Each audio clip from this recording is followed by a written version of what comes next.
Bilang veterano sa paghahain po ng kaso, mga corruption na charges, ano po masasabi niyo po dito sa posibleng kasong kakaharapin ni Senador Rodante Marcoleta?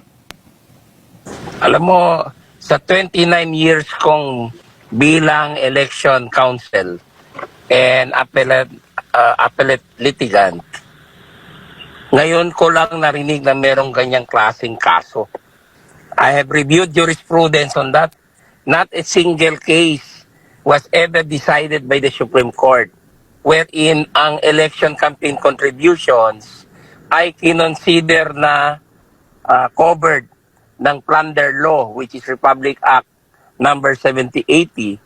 If you read section 1D ng Republic Act 7080 or ang plunder law, hindi po covered.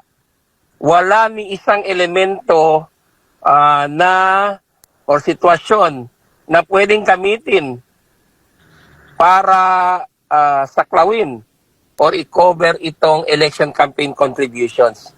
So napakalaking kalokohan ito, and no less than the Ombudsman Office of the Ombudsman has admitted na first time ito. The more they should not file this because it is of doubtful validity or legality. Kung yan, tsamba-tsamba yan or guesswork which will violate the right of due process of Senator Rodante Marcoleta besides constituting selective persecution or justice. Bilang veterano sa paghahain po ng kaso, mga corruption na charges, ano po masasabi niyo po dito sa posibleng kasong kakaharapin ni Senador Rodante Marcoleta?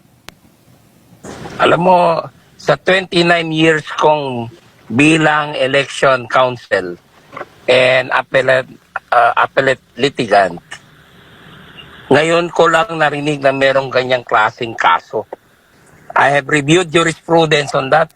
Not a single case was ever decided by the Supreme Court wherein ang election campaign contributions ay kinonsider na covered ng plunder law, which is Republic Act number 7080.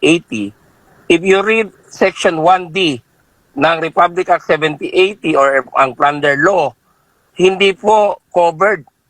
Wala ni isang elemento na or sitwasyon na pwedeng gamitin para saklawin or i-cover itong election campaign contributions.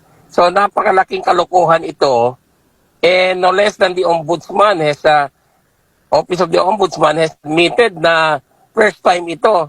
The more they should not file this because it is of doubtful validity or legality.